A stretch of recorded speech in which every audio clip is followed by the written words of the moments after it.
Assalamualaikum warahmatullahi wabarakatuh. Waalaikumsalam warahmatullahi wabarakatuh.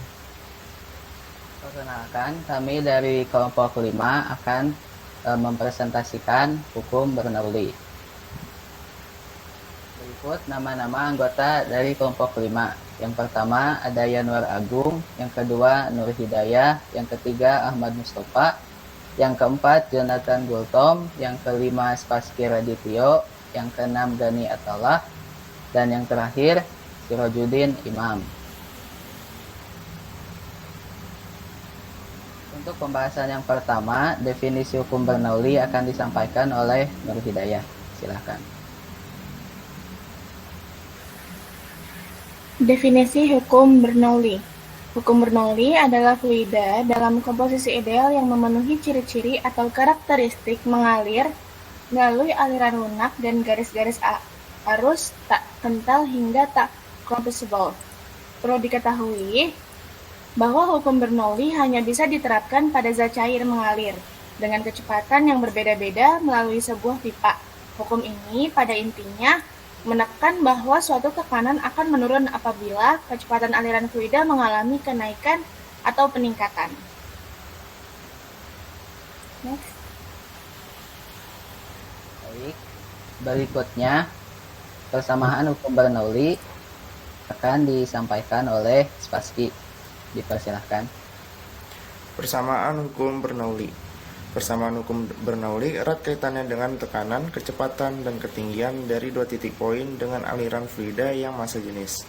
Munculnya persamaan Bernoulli didapat dari keseimbangan energi mekanik atau energi kinetik dan energi potensial bersamaan dengan adanya tekanan yang muncul sehingga menghasilkan rumus sebagai berikut. Rumusnya adalah tekanan ditambah energi kinetik ditambah energi potensial sama dengan konstan, atau bisa ditulis P ditambah 1/2 dikali Rho dikali V kuadrat ditambah Rho dikali G dikali H sama dengan konstan, yang dimana P itu tekanan, Rho itu massa jenis, V itu kecepatan, G itu gravitasi, H itu tinggi. Oke, next. Baik, berikutnya rumus dari hukum Bernoulli akan disampaikan oleh Gani.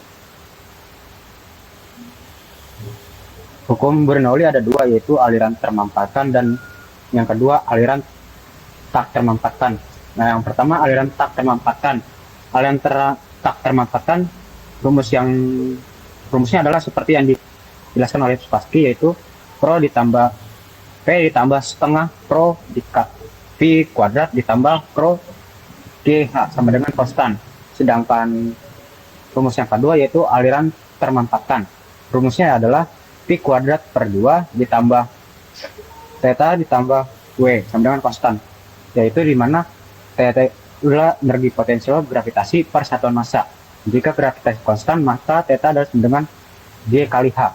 Sedangkan W adalah entalpi fluida per satuan massa. Next.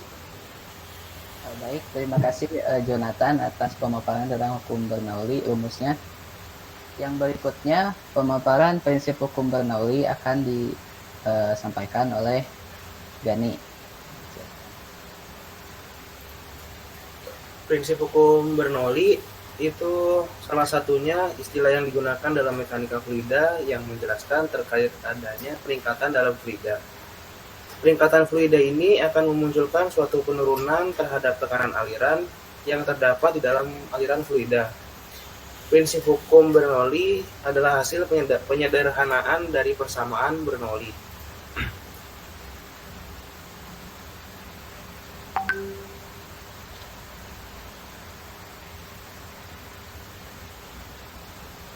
Baik, selanjutnya penerapan hukum Bernoulli dalam kehidupan sehari-hari akan disampaikan oleh Sirojudin.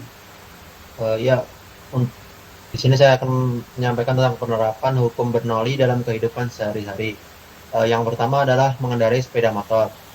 Biasanya seseorang ketika mengendarai sepeda motor, bagian belakang bajunya akan menggelembung. Kondisi tersebut merupakan efek dari hukum Bernoulli, di mana pada saat mengendarai sepeda motor, kecepatan udara di bagian belakang menjadi lebih kecil. Tekanan udara yang muncul di belakang tubuh akan menjadi lebih besar Karena perbedaan tekanan udara inilah yang akhirnya membuat tekanan udara mendorong baju ke belakang hingga terbang dan menggelembung tak karuan.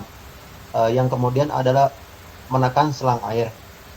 Kondisi yang biasanya kerap dilakukan saat menyiram bunga, membersihkan motor, dan sejenisnya dengan menekan selang air. Tujuannya adalah agar aliran air menjadi lebih kencang dan jarak tembakannya menjadi lebih jauh. Kondisi ini berkaitan dengan persamaan Bernoulli, yaitu semakin kecil luas permukaan suatu benda, maka semakin besar tekanannya. Dan yang terakhir adalah gaya angkat pada pesawat terbang. Kecepatan dan tekanan berbanding terbalik. Dalam kecepatan tinggi, maka tekanan akan rendah. Bentuk sayap pesawat dirancang sedemikian rupa sehingga udara yang melintasi sayap memiliki kecepatan yang lebih tinggi di bagian atas sayap daripada di bagian bawahnya. Oleh karena itu, tekanan udara di bagian atas sayap akan lebih rendah daripada di bagian bawahnya. Perbedaan tekanan ini menciptakan gaya angkat yang memungkinkan pesawat untuk terbang. Next.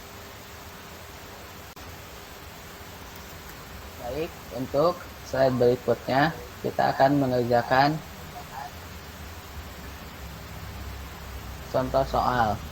Untuk contoh soal yang pertama akan dijelaskan oleh Saudara Yanwar. Dipersilahkan. Baik, terima kasih.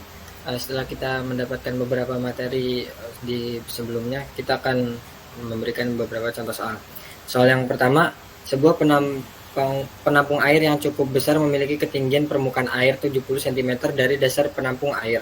Ternyata penampung air tersebut memiliki lubang pada dasarnya karena sudah termakan usia. Next. Nah, dari soal tersebut dapat diketahui yang pertama ketinggian air 1 yaitu 70 cm atau sama dengan 0,7 meter. Lalu tekanan 1 sama dengan tekanan 2, V1 sama dengan 0.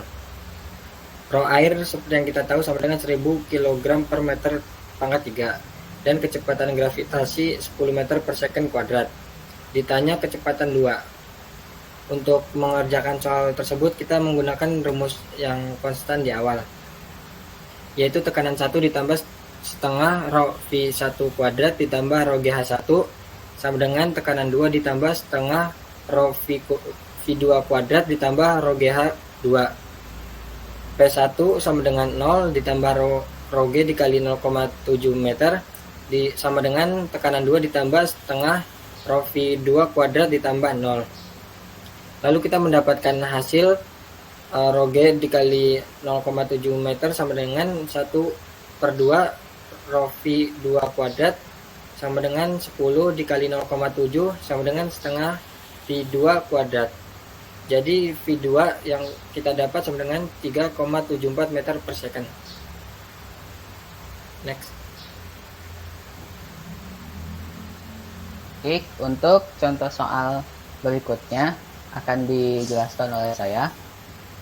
Air dialirkan melalui pipa seperti pada gambar di samping.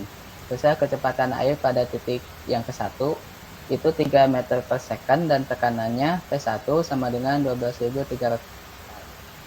Pada titik kedua, pipa memiliki ketinggian 1,2 meter yang lebih tinggi dari titik dan besar kecepatan airnya P2 sama dengan 0,75 meter per second. Dengan menggunakan hukum Bernoulli, tentukan besar tekanan pada titik yang kedua. Kita masuk ke pembahasan. Tuliskan dulu yang diketahuinya, di mana ada V1 3 meter per second, massa jenis air 1000 kg per meter kubik, kecepatan di titik kedua 0,75 meter per second, nilai dari percepatan gravitasi 9,81 meter per second kuadrat, ketinggian di titik 2 1,2 meter, tekanan di titik 1 12.300 Pascal, dan ketinggian di titik 1 0. Lalu kita jawab, tekanan 1 ditambah setengah dikali massa jenis kali V1 kuadrat ditambah massa jenis dikali gravitasi dikali H1 sama dengan tekanan 2 ditambah setengah dikali massa jenis kali V2 kuadrat ditambah massa jenis dikali gravitasi kali H2. Kita akan mencari nilai dari H2, kita akan mencari nilai dari tekanan di titik kedua. Kita isolasi P2-nya di ruas kiri. Lalu persamaannya kita simpan di ruas kanan. Nah, kita substitusikan nilai yang tadi ada diketahui ke persamaannya. Lalu kita hitung secara matematis dan didapatkan hasil akhirnya P2 sama dengan 4746,75 Pascal. Sekian dari presentasi kelompok kami, kelompok 5 yang menjelaskan tentang hukum Bernoulli. Saya, moderator, mewakili teman-teman yang sudah menjelaskan, pamit undur diri. Mohon maaf atas kekurangan dan kesalahannya. Assalamualaikum warahmatullahi wabarakatuh.